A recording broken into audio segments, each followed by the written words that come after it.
TV.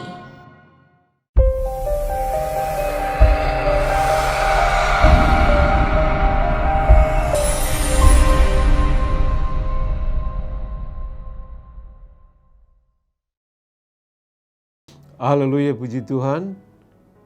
Pemirsa yang diberkati Tuhan, jumpa lagi kita pada program ini.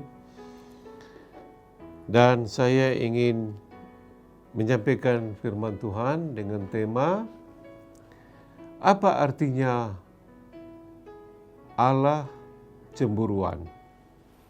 Saudara, ya, memang ada beberapa ayat dalam Alkitab yang mengatakan bahwa Allah kita itu Allah yang cemburu. Misalnya dalam Ulangan 4 ayat 24. Sebab Tuhan Allahmu adalah api yang menghanguskan, Allah yang cemburu. Allah kita adalah Allah yang cemburuan, cemburu. Nah, mungkin kita mengerti kata-kata ini dalam lingkup atau konsep seorang sedang berpacaran, ya. Misalnya dia telah menjalin cinta dengan seorang gadis atau seorang pria, sedang berpacaran, bertunangan, ya. Lalu pada suatu waktu, misalnya si pria melihat atau mengetahui gadis idamannya itu sedang bepergian atau berjalan dengan pria yang lain. Misalnya di mall, saudara lihat, wah itu dia sana, sedang berjalan dengan pria yang lain. Padahal saudara sudah begitu jatuh cinta kepada gadis ini, ya, demikian juga ya wanita itu terhadap saudara, dan mungkin sudah mempersiapkan segalanya untuk masuk dalam pernikahan. Tapi setelah saudara mengetahui atau melihat dengan mata kepala sendiri atau mendengar dari seseorang bahwa calon teman hidup saudara itu, apakah itu wanita, gadis atau pria itu, ya, ada main di belakang layar, ya, sedang ada orang ketiga di antara hubungan kamu berdua, saudara, maka timbullah perasaan cemburu, ya. Cemburu. Jadi artinya milik kita itu diambil orang lain. Ya. Saya cemburu. Saudara, harusnya cinta kasihnya untuk saya dia berikan kepada orang lain. Saudara cemburu. Ya. Nah, begitu juga dengan Tuhan. Jadi kalau ada ayat yang mengatakan Allah itu cemburu, artinya saudara, dia menciptakan saudara dan saya hanya untuk dia saja. Dia menjadikan saudara dan saya hanya untuk menyenangkan Tuhan saja, memuliakan Tuhan saja, mengasihi Tuhan saja. Jika saudara tidak memuliakan Tuhan, tidak mengasihi Tuhan, ya, dan memuliakan dunia ini, mengasihi dunia ini, mencintai dunia ini, yang seharusnya saudara berikan kepada Tuhan sebagai pencipta kita, maka dia cemburu. Saudara, cemburu. Dan tentu kita sudah tahu, saudara, ya. Ya, misalnya cemburu itu bisa berujung kepada hal-hal yang negatif, ya. Jadi misalnya si pria melihat wanita pergi sama pria lain, Yang pertama, yang mungkin diputuskan hubungannya. Saudara, ya terserah, kamu pergi sama dia. Nanti saya cari lain. Gitu kira-kira. Ya, sehari, 2 hari, seminggu, 2 minggu, sebulan tidak tidur. Ya, si pria yang mencintai wanita itu, waduh, sakit hati. Karena dikhianati cintanya. Allah juga bisa sakit hati karena ada ayat firman Tuhan yang berkata, jangan menduka citakan Roh Kudus.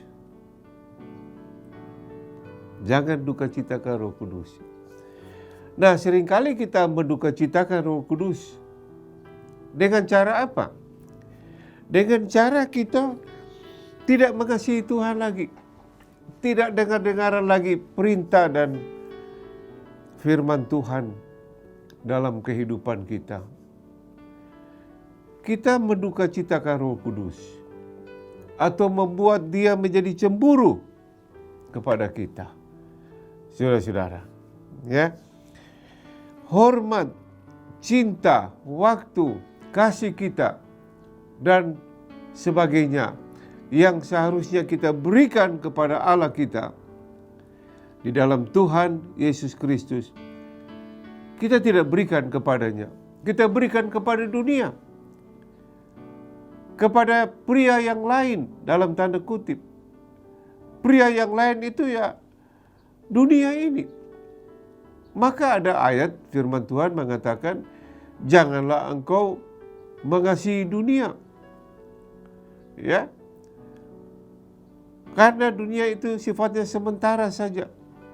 Apa yang engkau lihat itu sementara saja. Dan kalau engkau terus mencintai mengasihi dunia, ya, yang hanya keinginan mata, keinginan daging, keinginan duniawi, maka saudara akan kecewa. Ya, mencintai sesuatu, mengasihi sesuatu yang tidak kekal. Dan Allah yang menjadikan kita, saudara, cemburu. Ya. Nah, itu dari pihak Allah. Dia berduka cita. Ya, saudara. Dan biasa kalau orang cemburu itu, ya, seringkali kita dengar ada perkelahian, bahkan pembunuhan. Kenapa? Dia cemburu. Ya. Juga dalam hubungan suami istri. Saudara, ada istri-istri yang dikasari, dilukai, bahkan sampai dibunuh. Karena apa? Karena ternyata istrinya itu telah berselingkuh dengan wanita yang lain, pria yang lain. Ya, saudara. Dan suaminya menjadi cemburu. Saudara-saudara yang kasih dalam Tuhan. Di dalam perjanjian lama, ya, Tuhan katakan, jika ada seorang suami yang merasa cemburu terhadap istrinya, bahwa istrinya sudah berbuat serong, berselingkuh, maka istrinya itu dibawa ke imam. Lalu imam menyuruh dia minum cairan yang pahit. Kalau memang benar wanita ini berselingkuh, maka perutnya akan jadi besar, pahanya jadi kecil. Ada itu ayatnya dalam Imamat, ya, kalau tidak salah di sana. Jadi pria yang cemburu terhadap istrinya karena istrinya sudah main serong, berselingkuh, dia dapat hukuman, saudara. Ya.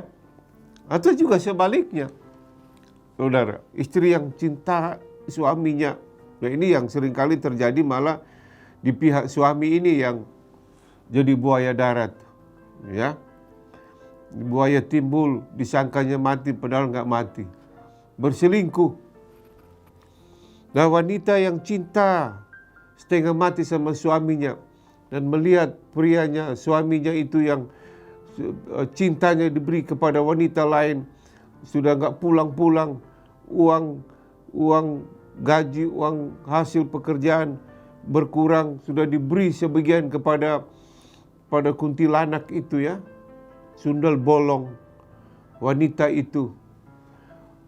Istrinya sangat cemburu, saudara. Dan wah, seringkali terjadi istri pukul suaminya, bahkan diracuni suaminya. Jangan sampai ini ditiru ya. Jangan sampai ini terjadi. Saya hanya berbicara mengenai ya hal-hal negatif yang terjadi jika ada cemburu di antara kedua pasang sejoli sedang berpacaran. Jika salah satu main serong. Begitu juga dengan cemburu yang berakibat negatif terhadap suami atau istri jika salah satu main serong. Ya, seharusnya dirimu, hei wanita, ya, hidupmu itu untuk pria suamimu. Tapi kalau engkau berikan itu kepada pria yang lain, suamimu akan cemburu dan akibatnya berbahaya. Demikian juga sebaliknya, suami adalah milik istri dan kalau dia sudah main serong, nah ini akibatnya juga berbahaya. Jadi saudara-saudara yang kasih dalam Tuhan, ya, begitu juga dengan Tuhan. Suami kita secara rohani, Tuhan Yesus, ya, kita ini adalah istrinya. Gereja Tuhan istrinya secara rohani, tanda kutip. Laki perempuan tua muda adalah wanita secara rohani yang akan dinikahkan dengan seorang pria, Yesus Kristus, secara rohani. Dan di dalam 1 Korintus pasal yang ke-11 ayat yang kedua. Aku harus memuji kamu, sebab dalam segala sesuatu, kamu tetap mengingat akan aku, dan teguh berpegang pada ajaran yang kuteruskan kepadamu. Di sana dikatakan, ya, aku cemburu. Ya, kalau kamu ditipu oleh setan, kata Paulus. Ya, Yesus juga begitu. Kita ini masih ada ayat mengatakan, ayat itu, ya, kita pertunangankan dengan seorang pria, yaitu Yesus Kristus. Belum menikah secara rohani, nanti kita menikah waktu dia datang kali yang kedua. Jangan main serong, ya. Gereja Tuhan, hidupmu itu untuk pria dari Nazaret, Israel itu, Yesus Kristus. Dan kalau engkau main serong, engkau cinta dunia, cinta hawa nafsu, engkau serahkan hidupmu bukan kepada pria itu, yaitu Yesus, serahkan kepada dunia ini, maka dia akan cemburu kepada saudara. Dan kalau Tuhan cemburu, saudara, saya tidak tahu apa yang akan terjadi. Jadi milik saudara, milik ya Tuhan itu adalah saudara. Ya, jangan serahkan hidupmu kepada pria yang lain dalam arti rohani. Nanti dia akan cemburu, ya saudara. Ya, itulah artinya Allah cemburu. Nah, saya berharap saudara dalam hidup saudara ini, ya, tidak ada kecemburuan Allah terhadap saudara, ya, biar dia tetap mengasihi engkau dan engkau tetap menjadi miliknya, bukan milik yang lain. Dunia ini, hawa nafsu ini, dosa-dosa ini. Buka hati saudara dan terima Nabi Isa Yesus Kristus itu, ya, dan terus tinggal di dalam Dia karena Dia mengasihi dan mencintai engkau. Jangan bermain serong dengan Dia, tetap di dalam Dia dan percaya kepadanya. Dan Dia mengasihi, mencintai, melindungi, dan memberkati saudara. Tuhan berkati.